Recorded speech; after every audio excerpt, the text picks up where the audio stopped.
नमस्कार, मैं हूं आशुतोष और आप देख रहे हैं सत्यहिंदी.com। सत्यहिंदी.com के खास कार्यक्रम आशुतोष की बात में आपका स्वागत है। बातचीत शुरू करूं उसके पहले छोटी सी अपील हमारे दर्शकों से। सत्यहिंदी.com एक कोशिश है ईमानदार पत्रकारिता की, बेबाक और निडर पत्रकारिता की, बेखौफ पत्रकारिता की। ये बिना आप दर्शकों की मदद के संभव नहीं है। आप लोग हमारी मदद करें, सत्य हिंदी के सदस्य बने, हमें आर्थिक भुगतान करें, हमें आर्थिक डोनेशंस दें। हमारे लिए बहुत बड़ी मदद होगी, पत्रकारिता के लिए भी बड़ी मदद होगी। इसके साथ साथ सत्य हिंदी का मोबाइल ऐप भी आ गया है, आप उसको भी डाउनलोड कर सकते हैं। और आप बातचीत शुरू करते हैं। सुप्रीम कोर्ट एक जमाने में कहा जाता था जिसका कोई नहीं उसके लिए सुप्रीम कोर्ट है। जब न्याय के सारे दरवाजे बंद हो जाते थे तब लोग सुप्रीम कोर्ट जाते थे, अदालतों के पास जाते थे और ये उम्मीद होती थी कि उनसे जो है वो न्याय मिलेगा, इंसाफ मिलेगा। एक जमाने में यह भी कहा जाता था कि सुप्रीम कोर्ट दुनिया की सबसे बड़ी अदालतों के लिए एक नजीर की तरीके से है। लोग हिंदुस्तान के लोकतंत्र की तारीफ करते थे, वो कहते थे कि सुप्रीम कोर्ट जो है, यहाँ के सुप्रीम कोर्ट को देखिए किस तरीके से सरकारों पर वो अंकुश लगाती है। लेकिन आज की तारीख में पिछले कई सालों से सुप्रीम कोर्ट की गरिमा पर, सुप्रीम कोर्ट की मर्यादा पर और सुप्रीम कोर्ट के काम करने के तरीकों पर बहुत ही गंभीर सवाल खड़े हो गए हैं।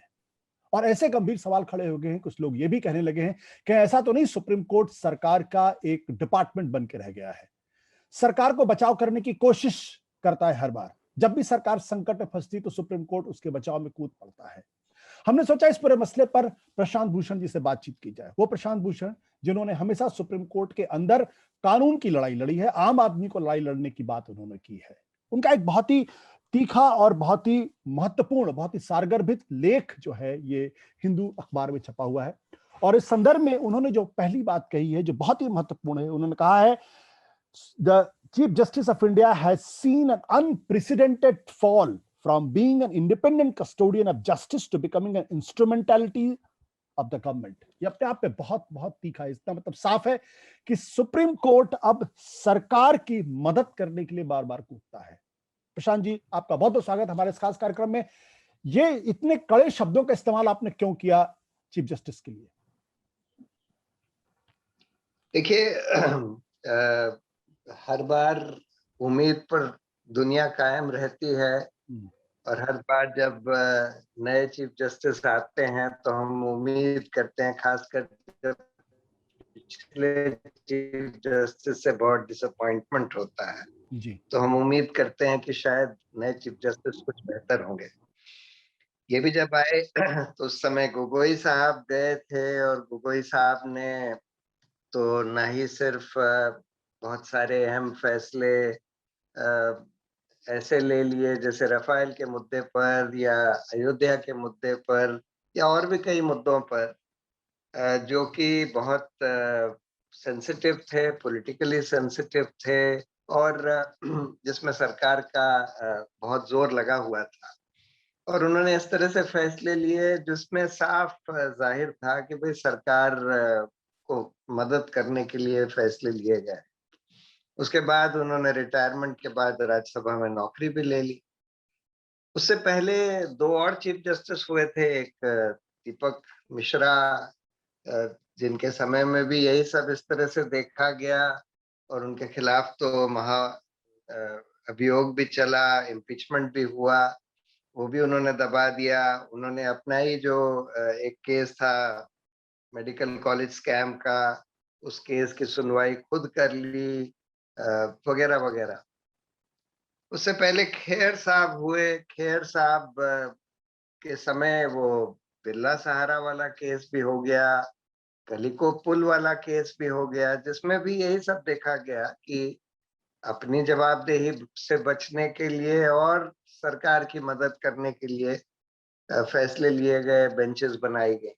तो जब बोबडे साहब आए तो हम लोगों को लगा कि शायद अब कुछ उम्मीद हो, लेकिन अब जब इनका पूरा टेन्योर देखा गया कि 18 महीने में इन्होंने किया क्या, क्या नहीं किया, तो बहुत ही डिसअपॉइंटमेंट हुआ।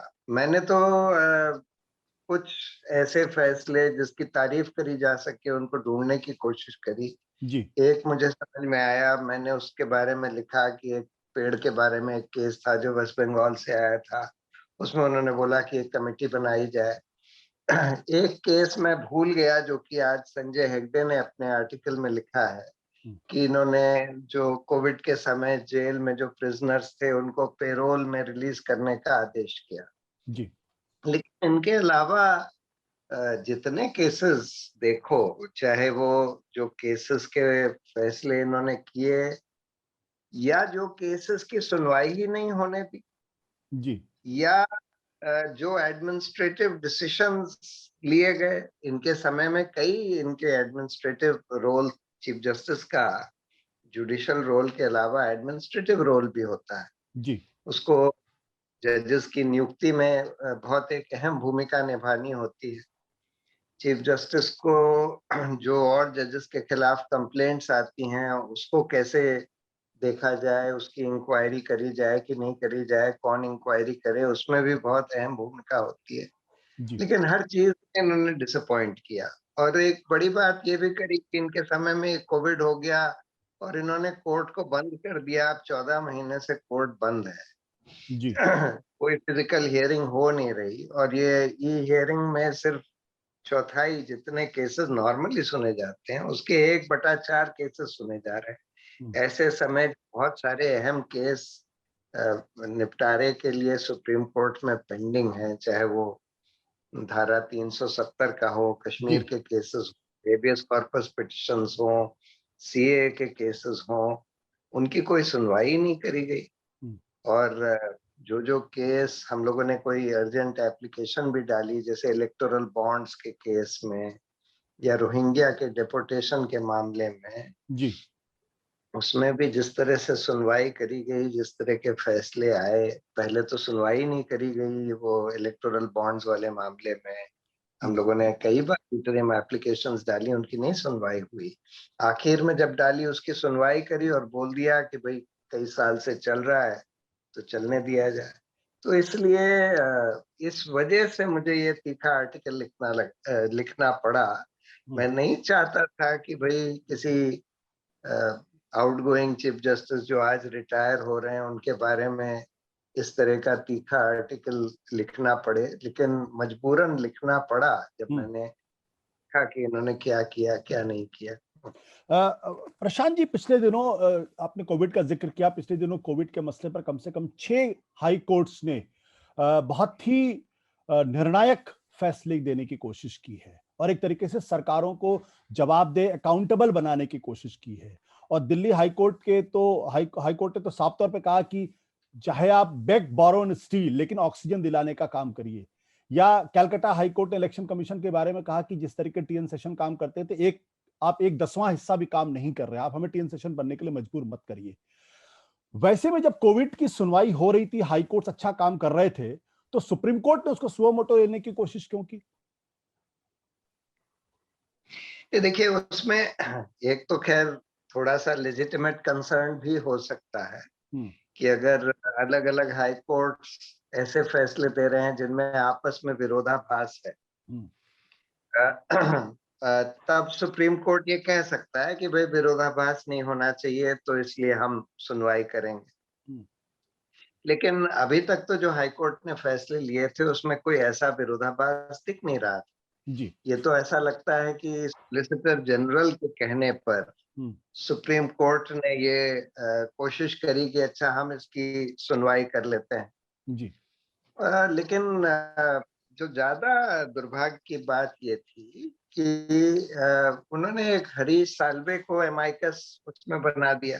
आज तो खैर उन्होंने विड्रॉ कर लिया, जी लेकिन कल उनको हरीश साल्वे को एमाइकस बना दिया था, जबकि हरीश साल्वे हिंदुस्तान में भी नहीं है, लंदन में बैठे हैं पिछले 2 साल से। उनको हिंदुस्तान की रियलिटी के बारे में कोई खास जानकारी नहीं है।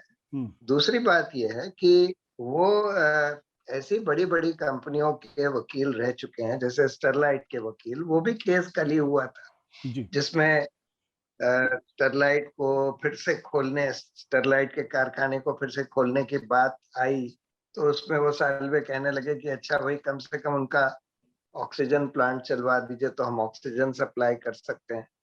तो ऐसे जन को एमाइकस बनाना वाजिब नहीं था। और ऐसे समय पर जब हाईकोर्ट अच्छा काम कर रहे हैं, भाई या तो सुप्रीम कोर्ट पहले कुछ इस पर संज्ञान लेता कोविड के मामले पर, कोविड की बहुत सीरियस समस्या हो रही है इसमें इस समय पूरे देश में। और सुप्रीम कोर्ट को सुओ मोटो अगर लेना था तो पहले संज्ञान लेता।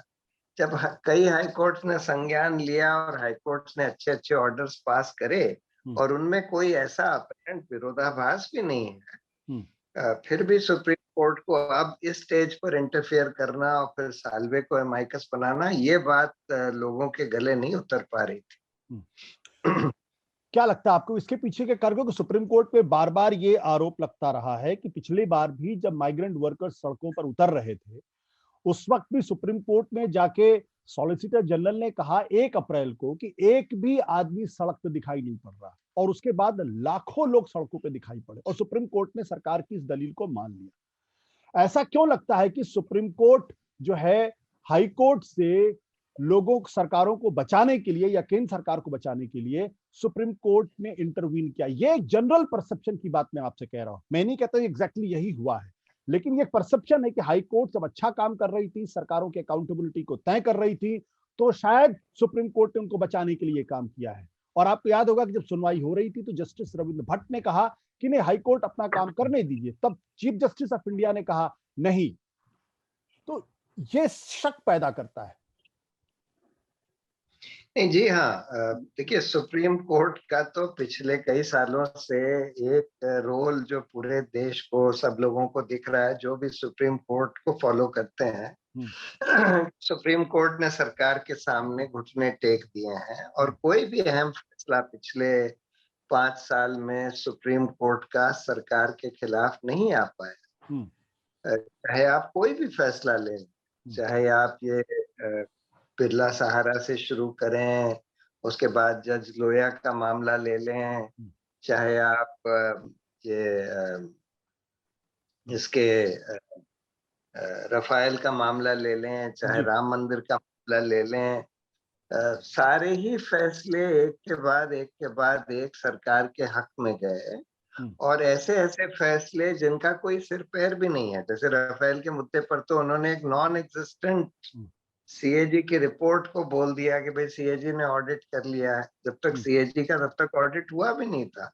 कोई रिपोर्ट आई भी नहीं थी, पर सरकार ने बंद लिफाफे में कुछ दे दिया। एक बंद लिफाफे का एक प्रोसेस चालू कर दिया गया कि भाई सरकार हमको बगैर हलफनामे के बंद लिफाफे में कुछ दे दे और उसके आधार पर हम फैसला कर लेंगे, दूसरी पार्टी को भी नहीं दिखाएंगे।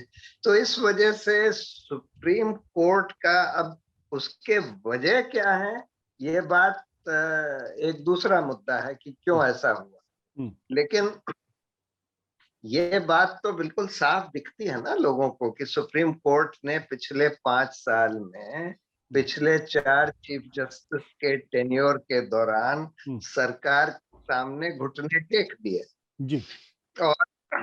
और कोई अहम फैसला जिसमें सरकार का सीरियस इंटरेस्ट था, वो सरकार के खिलाफ नहीं आया पिछले 5 साल में। तो और ऐसे समय पर कुछ हाई कोर्ट, जाहिर है कि बहुत सारे हाई कोर्ट्स हैं, उसमें अलग अलग चीफ जस्टिस हैं, अलग अलग जजेस हैं, बहुत सारे जजेस हैं और कुछ चीफ जस्टिस अच्छा काम कर रहे हैं, सरकार से स्वतंत्र होकर काम कर रहे हैं जी। तो ऐसे समय में ये दिखाई देने लगता है कि जब भी कोई हाई कोर्ट अच्छा काम करता है, सरकार से स्वतंत्र होकर कोई आदेश देता है, उस समय सुप्रीम कोर्ट फिर से सरकार के बचाव में आ जाता है। तो ये बात भी जाहिर होने लगी। आपने कहा ये बात जाहिर होने लगी है।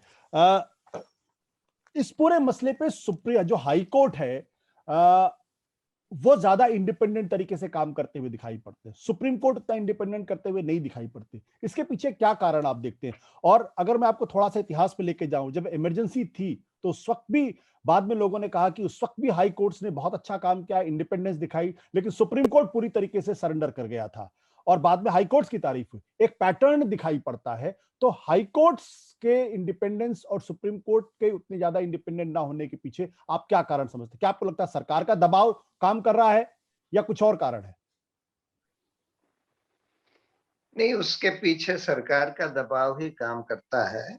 होता यह है कि हाई कोर्ट्स तो बहुत सारे जजेस हैं, बहुत सारे हाई कोर्ट्स हैं, तो बहुत सारे चीफ जस्टिस भी हैं। और किसी भी कोर्ट में चीफ जस्टिस का बहुत अहम रोल होता है। तो आमतौर पर यह देखा गया है कि जहां जहां जिन हाई कोर्ट्स में अच्छे चीफ जस्टिस होते हैं जो सरकार से स्वतंत्र हो, वो हाई कोर्ट्स कम से कम उन चीफ जस्टिस के टेन्योर में एक रीजनेबली इंडिपेंडेंस से काम करते हुए दिखते हैं।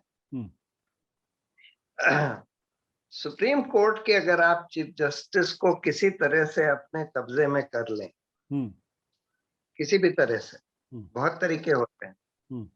एक तरीका होता है कि भाई आप उनको रिटायर, क्योंकि चीफ जस्टिस जो होता है 1-2 साल में रिटायर होने वाला होता है, उसको आप उसके सामने कोई गाजर लटका दें कि भाई हम तुमको ह्यूमन राइट्स कमीशन का चेयरमैन बना देंगे, या तुमको कोई गवर्नर बना देंगे, या तुमको राज्यसभा दे देंगे। कुछ लोग तो उसी से लुढ़क जाते हैं, कुछ चीफ जस्टिस लोग भी उससे लुढ़क जाते हैं। कुछ लोग डर जाते हैं अगर ऐसी सरकार हो जैसी आज की मौजूदा सरकार है, जिसको हम कहते हैं कि बहुत ही स्ट्रॉन्ग फांसीवादी सरकार, जो कि धड़ाधड़ लोगों को गिरफ्तार करती है, कोई भी कानून की परवाह नहीं करती, कितना भी कानून, और अगर दिखता है कि भाई सारी इंस्टीट्यूशंस ने इनके इस सरकार के सामने घुटने टेक दिए हैं, चाहे वो मीडिया हो, चाहे वो इलेक्शन कमीशन हो, कंट्रोलर एंड ऑडिटर जनरल हो, वगैरह वगैरह, तो फिर कई बार बहुत सारे जजेस भी डर जाते हैं, कुछ चीफ जस्टिस भी डर जाते हैं उससे, और फिर वो सरकार की ही हाँ में हाँ मिलाने लगते हैं। लेकिन एक और बहुत खतरनाक तरीका हाल में जो मुझे दिख रहा है, जो मुझे लग रहा है जी, कि देखिए, जब जस्टिस खेहर चीफ जस्टिस बने तो उस समय एक कलिको पुल का मसला तभी आया, जिसमें कि पुल ने अपने सुसाइड नोट में, जो कि हैंड रिटन सुसाइड नोट था 35 पन्ने का, जिसमें उसने जस्टिस खेहर के खिलाफ भी और उनके बाद जो चीफ जस्टिस बने दीपक मिश्रा के खिलाफ भी बड़े सीरियस एलिगेशंस लगाए जी, कि वो जब अरुणाचल का केस हुआ प्रेसिडेंट्स रूल वाला, तो इनके रिश्तेदारों ने उनसे पैसे मांगे वगैरह वगैरह। उसमें उस समय जो मौजूदा लेफ्टिनेंट गवर्नर थे, उन्होंने बोला था कि इसमें एक सीबीआई इन्वेस्टिगेशन होना चाहिए जी, लेकिन सरकार को नहीं होने दिया, और इनको चीफ जस्टिस बना दिया। अब वो उसके बाद कलिको पुल की पत्नी आई, उन्होंने इनको चिट्ठी लिखी खेर साहब को कि भाई इसमें इन्वेस्टिगेशन करवाइए, क्योंकि एफआईआर लॉन्च करवाइए और इन्वेस्टिगेशन करवाइए। इन्होंने वो भी नहीं होने दिया।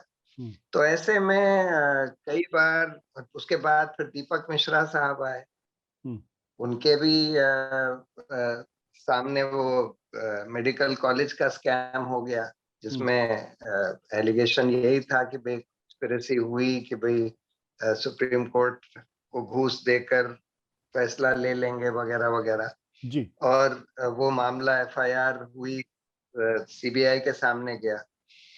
उसके बाद गोगोई साहब आए, उनके आते ही वो सेक्सुअल हैरेसमेंट का केस हो गया जी, जैसे ही वो चीफ जस्टिस बने, एक स्टाफर का सेक्सुअल हैरेसमेंट का केस हो गया, और जाहिर है कि वो, क्योंकि वो लेडी पुलिस के पास गई, पुलिस को उसने अपनी पूरी स्टोरी सुनाई, फिर पुलिस वाला ही उस लड़की को जस्टिस गोगोई के घर पर ले गया वगैरह वगैरह, तो ये सब भी सरकार को ये सब पता थी। तो मुझे ऐसा लगता है कि इस सरकार का, क्योंकि ये सरकार सारी एजेंसीज का इस्तेमाल करती है ऑपोजिशन के लीडर्स के खिलाफ, मीडिया के खिलाफ, इंडिपेंडेंट एक्टिविस्ट के खिलाफ, जिसमें कि जितनी इन्वेस्टिगेटिव एजेंसीज हैं सबका इस्तेमाल किया जाता है, चाहे वो आईटी हो, चाहे सीबीआई हो, इनकम टैक्स हो, ईडी हो, एनआईए हो, सबका।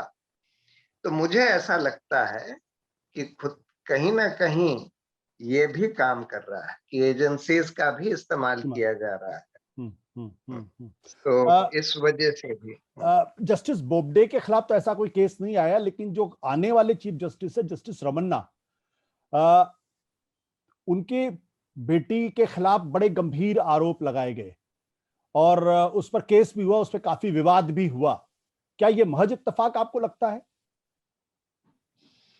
हाँ, देखिए कली को पुल में कोई इन्वेस्टिगेशन होने नहीं दिया गया।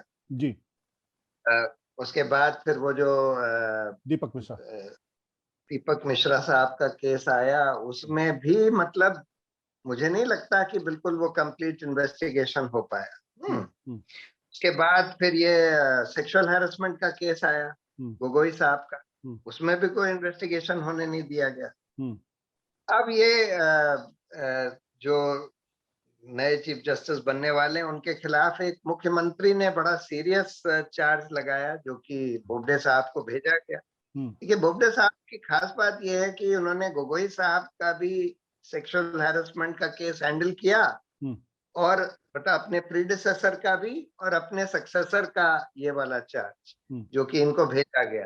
हम्म। तो इनकी ड्यूटी ये थी कि बिल्कुल ट्रांसपेरेंटली एक कमिटी बनाते, रिटायर्ड जजेस की कमिटी बनाने की जरूरत थी, क्योंकि जो सक्सीडिंग चीफ जस्टिस हैं हम्म। उनके खिलाफ इन्वेस्टिगेशन करने के लिए आप मौजूदा सुप्रीम कोर्ट के जजेस या मौजूदा हाई कोर्ट के चीफ जस्टिस की कमिटी नहीं बना सकते। आपको रिटायर्ड ऐसे हम्म। रिटायर्ड जजेस जिनकी इंटेग्रिटी अनडाउटेड है उनकी कमिटी बनानी चाहिए थी। हम्म। लेकिन लगता है कि कुछ किया ही नहीं गया, हम्म। क्योंकि कोई बात सामने आई नहीं कि कोई कमिटी बनी नहीं बनी, क्या बनी, कौन था उस कमिटी में, उनकी क्या रिपोर्ट आई नहीं आई।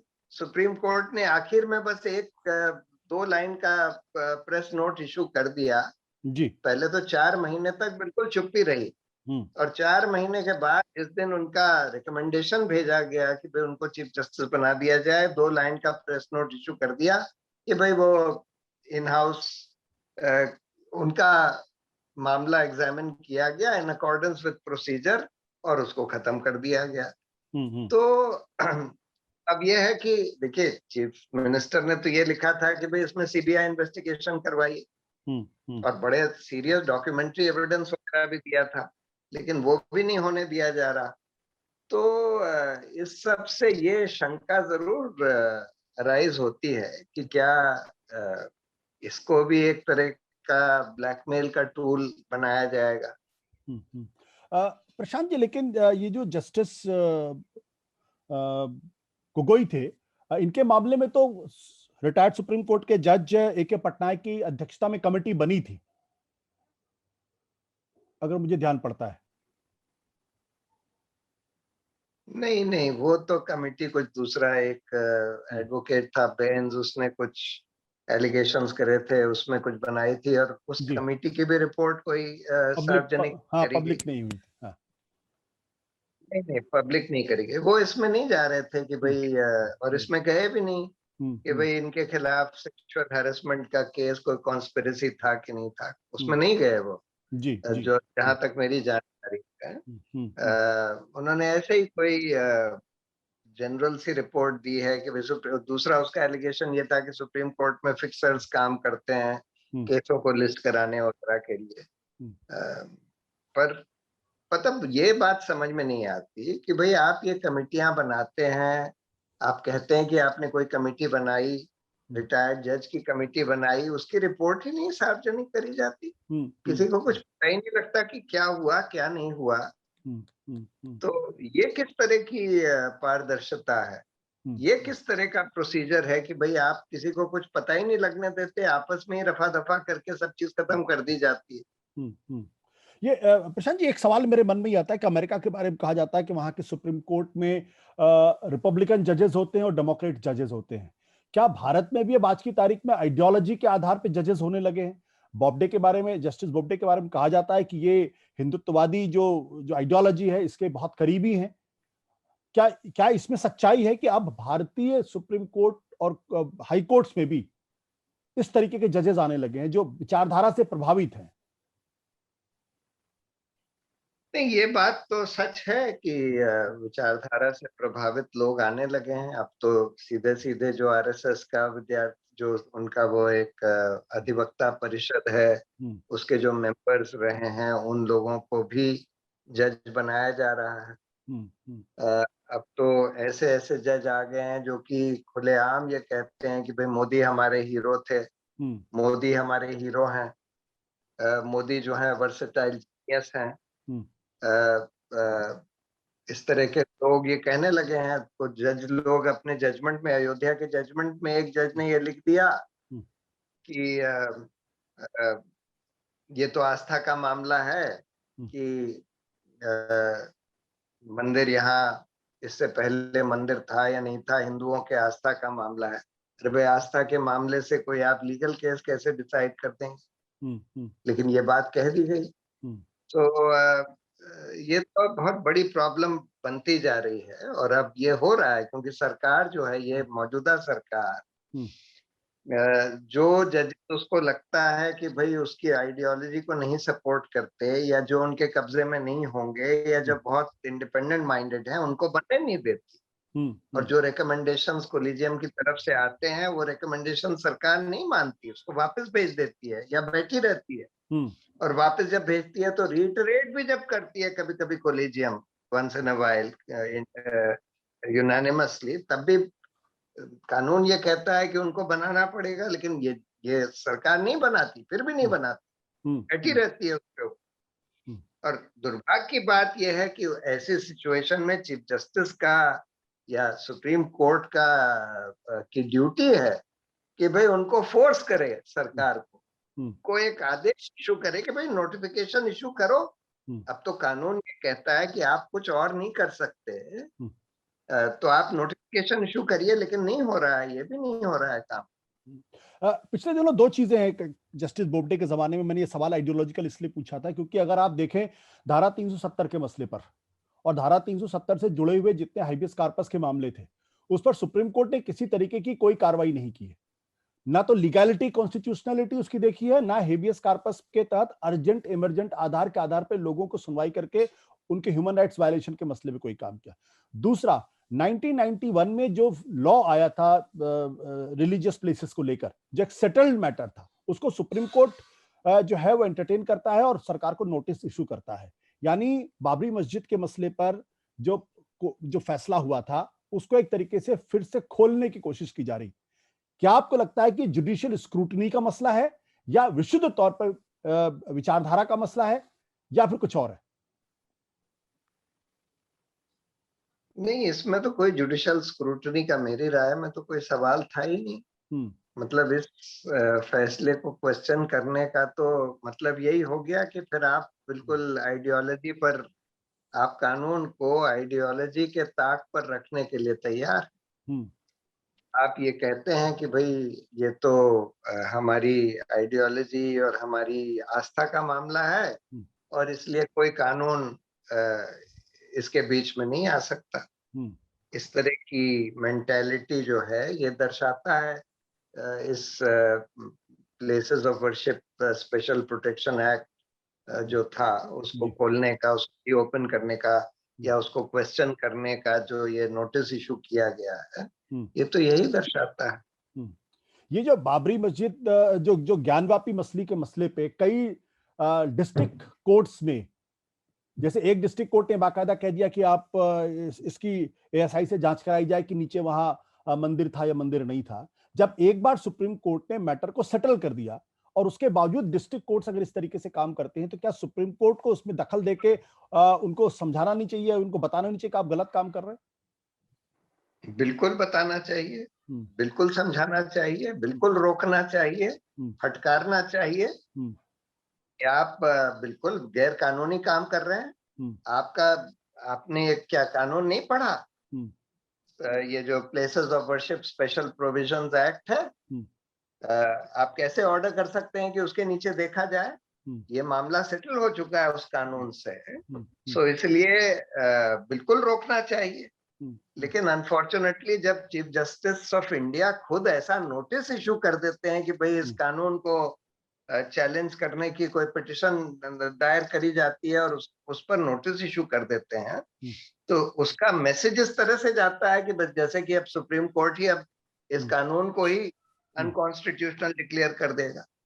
तो देयरफॉर ये तो बहुत ही गलत चीज हो गई है, हिंदुस्तान में होती जा रही। आपसे आखिरी सवाल, अब नए चीफ जस्टिस से आपको क्या उम्मीद लगती है? देखिए, उम्मीद पर, जैसे मैंने शुरू में बोला, उम्मीद पर दुनिया कायम है। हर बार हम ये होप करते हैं, पिछले 4 चीफ जस्टिस में हर बार ये होप करते थे। खेर साहब जब बने तो हम ये होप कर रहे थे कि अरे खेर साहब बन रहे हैं, ये तो बड़े स्ट्रांग आदमी हैं, बड़े इंडिपेंडेंट रहेंगे। लेकिन हमने देखा, फिर दीपक मिश्रा के साथ भी ऐसे ही हुआ, फिर गोगोई साहब के साथ भी ऐसे ही हुआ। गोगोई साहब के लिए तो मैंने ट्वीट भी किए थे, सार्वजनिक ट्वीट, कि भाई सरकार ने उनका अपॉइंटमेंट ऑर्डर अभी तक इशू नहीं किया है, सरकार तुरंत इशू करे, वगैरह वगैरह। फिर बोबडे साहब आए, उनसे भी उम्मीद थी, लेकिन हर बार डिसअपॉइंटमेंट होता ही चला गया। अब देखिए, मैंने अपने जैसे लेख में लिखा है कि अब सुप्रीम कोर्ट को ये रियलाइज करना चाहिए कि एक समय पर जो दुनिया का सबसे पावरफुल कोर्ट माना जाता था और दूसरे कोर्ट्स को जो लाइट दिखाता था, उस कोर्ट की आज ये हालत हो गई है कि उसको लोग समझने लगे हैं कि भाई ये सरकार का एक इंस्ट्रूमेंट बनकर रह गया। तो अब सारे जजों को मिलकर कलेक्टिवली ये सोचना चाहिए, और खासकर नए चीफ जस्टिस को सोचना चाहिए कि क्या उनको सिर्फ अपने परक्विजिट्स और पोस्ट रिटायरमेंट नौकरियां और इसकी परवाह है, कि क्या किस तरह की रेपुटेशन, किस तरह की लेगेसी वो छोड़ेंगे, किस तरह की इमेज बनाएंगे, उसकी परवाह करेंगे। क्या वो सचमुच सुप्रीम कोर्ट को वापस उस धर्रे पर लाएंगे जब सुप्रीम कोर्ट एक समय पर देखा जाता था कि भाई ये सबसे इम्पोर्टेंट इंस्टीट्यूशन है, और जाहिर है कि वो है प्रधान हमारे लोकतंत्र की रक्षा करने के लिए, मौलिक अधिकारों की रक्षा करने के लिए, और कॉन्स्टिट्यूशनल वैल्यूज को एस्टैब्लिश करने के लिए। तो अब ये सारे जजों को मिलकर सोचना पड़ेगा, सारे जजेस को मिलकर सोचना पड़ेगा, ऐसा प्रशांत जी कह रहे हैं। और एक, जैसा मैंने शुरू में कहा, कि एक जमाना था जब सरकारें निरंकुश हो जाती थी तो सुप्रीम कोर्ट उन पर अंकुश लगाने का काम करती थी। आज अगर सुप्रीम कोर्ट पर गहरे सवाल खड़े हो रहे हैं, चीफ जस्टिस की भूमिका पर गहरे सवाल खड़े हो रहे हैं, तो न केवल सुप्रीम कोर्ट को इस बारे में सोचना चाहिए, बल्कि इस देश के तमाम लोकतांत्रिक संस्थाओं को भी सोचना चाहिए कि क्यों उनकी गरिमा पर इतने गहरे ठेस लग रहे हैं, और कौन लोग हैं जो उन गरिमा को ठेस लगा रहे हैं, और क्या वो ठेस लगे रहने देना चाहते हैं। अगर ऐसा है तो फिर देश की लोकतांत्रिक परंपराएं, लोकतांत्रिक संस्थाएं, ये एक समय आने पर भरभरा के ढह जाएंगी, और फिर देश लोकतंत्र रह पाएगा, ये एक बड़ा सवाल वाला है। बहुत बहुत शुक्रिया प्रशांत जी, हमसे बातचीत करने के लिए। Thank you so much sir. Thank you. सत्य हिंदी का ऐप डाउनलोड करें गूगल प्ले स्टोर पर।